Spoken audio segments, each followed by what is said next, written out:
man hostage. Shuli Ghosh is there. The dam burst less than 2 hours ago. Up to 500 protesters outside the Greek embassy in London surged forward through the barriers erected to hold them back.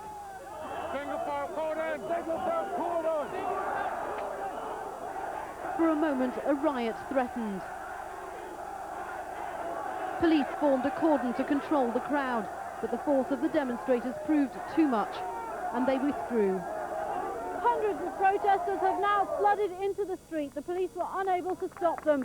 The road has now been completely closed while the protest continues. It was a protest that exploded into frenzy as one demonstrator, a young woman, set herself alight and ran through the streets.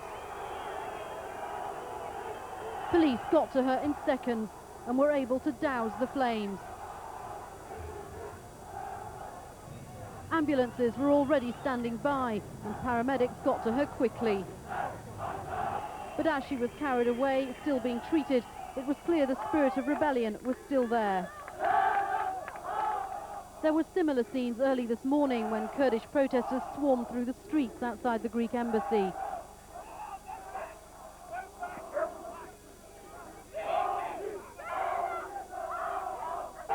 And outside the embassy, it was at times a running battle, police holding back protesters.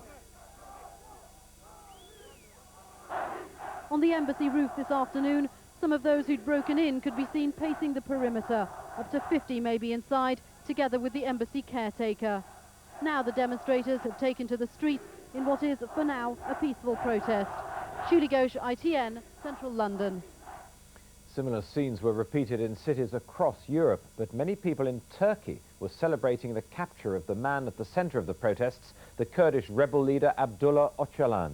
They see him as a terrorist guilty of waging a guerrilla war. Kevin Dunn reports.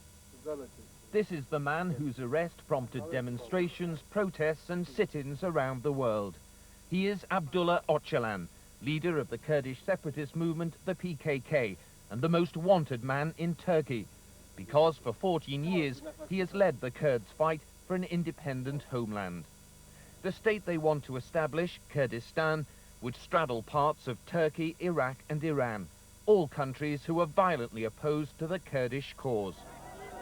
In Greece, whose embassy in Kenya had initially sheltered Öcalan, several protesters set themselves alight in a violent protest at the Greek government's failure to protect the Kurdish leader.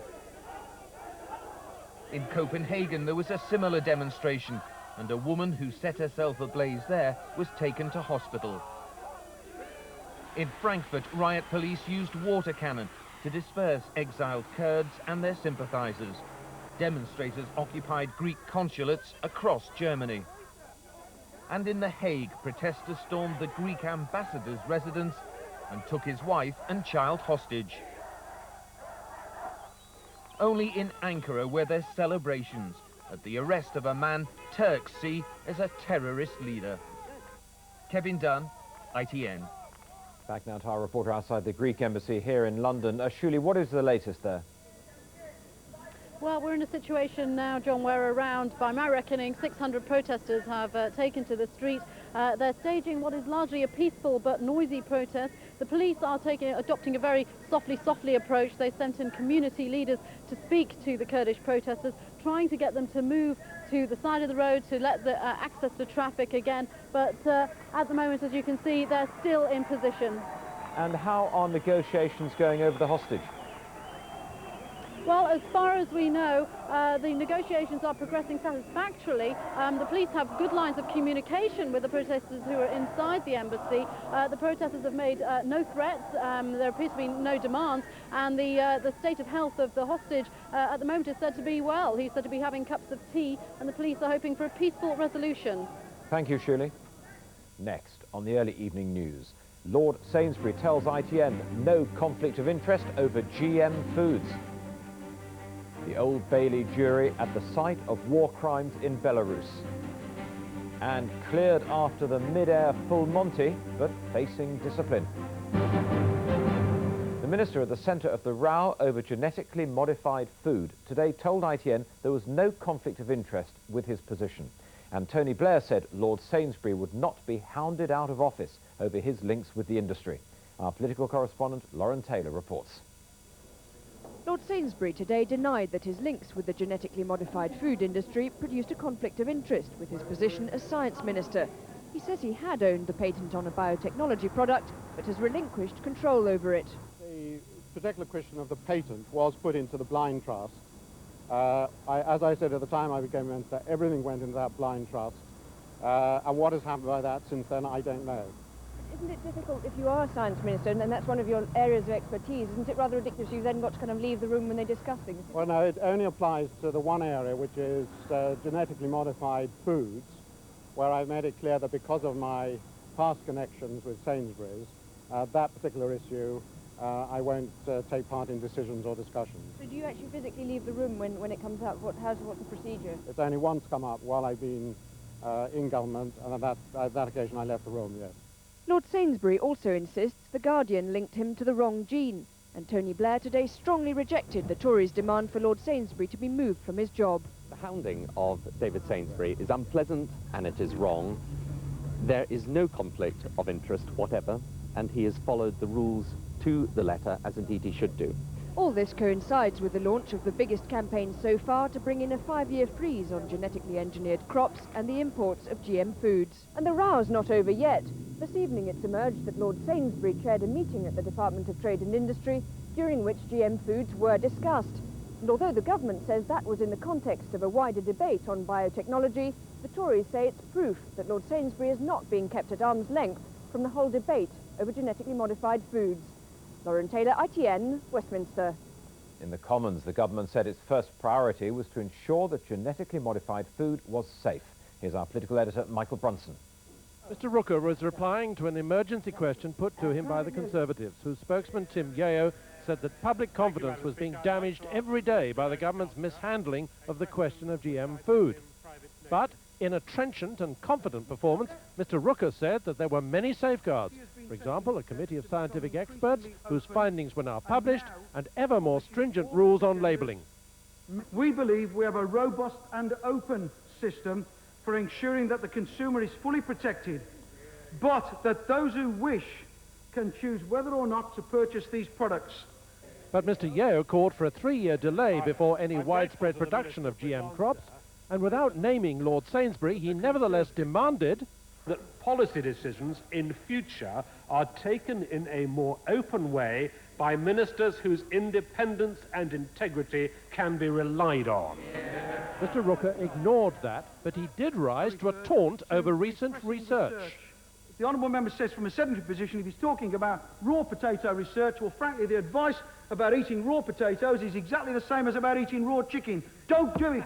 Cook it first. It wasn't the Conservatives' day, especially when the former Conservative Science Minister, Ian Taylor, got up to say that the last government had given GM food research its very strong backing. Michael Brunson, ITN, Westminster. A third of England's hospital casualty units are to get a cash injection, the government announced today. A £30 million fund will be shared by 70 casualty units for bigger premises with improved technology, new equipment including X-ray machines and facilities for children, and better security with more video surveillance. Other casualty departments could be upgraded in the future. The government's appointing a team led by an accident and emergency consultant to look at the problems nationwide. British legal history was made today when an Old Bailey jury went abroad to visit the scene of a crime. They're in the home village of Anthony Savoniuk, who's on trial accused of murdering Jews during the war. In Belarus, the jury, who can't be identified for legal reasons, are seeing where Savoniuk is alleged to have carried out the killings. Our correspondent, Mark Webster, is there. Covered now by a shroud of snow, the jury toured the site where it's alleged Anthony Savoniuk murdered some 15 Jewish women and girls. They were among the few survivors of a massacre of the town's Jewish population, and the prosecution says the defendant, then a policeman working for the Nazis, enthusiastically tracked them down. It was in June 1941 that the Germans launched their surprise attack on the Soviet Union. Within an hour, the border town of Domachevo was overrun, and the 20-year-old Savoniuk volunteered to work with the Nazis. Savoniuk himself, pictured here earlier this month at the Old Bailey, is now 77. He denies all the charges, but didn't return to Domachevo a town he hasn't seen since the war. Instead, Judge Mr. Justice Potts donned a red bonnet in place of his High Court wig to accompany the jury in freezing temperatures for this historic visit to a number of sites around the town. Fedor Zan, a childhood friend of the accused, showed the court where he said he'd watched Savonyuk murder the Jewish women. This was always going to be a difficult trial, not least because the events which were alleged to have occurred did so in a territory then under Nazi occupation, and they happened more than 50 years ago. In the coming weeks, witnesses, many of them very elderly, will try to relive exactly what went on here during World War II. Today, this memorial marks the place where 2,900 of the town's Jews were murdered. Mark Webster, ITN, Domachevo. Here, the two policemen cleared of being drunk on board a holiday flight are facing disciplinary action by their force. The judge told the men the jury had been merciful in acquitting them after two women complained they had used bad language and gyrated to the full Monty on a flight from Florida to Manchester. Eric McInnes reports. Despite being acquitted, police officers Richard Perrott, his father Inspector David Perrott, and publican Peter Beck were slammed by the judge, who said they behaved in a juvenile and disruptive manner aboard a holiday flight from Florida. The men were accused of being drunk on a Britannia Airways charter. It was alleged they abused staff and passengers and had to be met by police officers on arrival in Manchester. The judge said the men had distressed two elderly ladies. One says she can't face flying to America after the incident. And in the judge's view, the jury's verdict was merciful. The judge said that the attitude of the two police officers towards the cabin staff was inappropriate, and their conduct as officers was unworthy of the position that they held. Neither police officer would comment after the case, but West Yorkshire Police said the men could still be disciplined. Eric McInnes, ITN, Manchester Crown Court.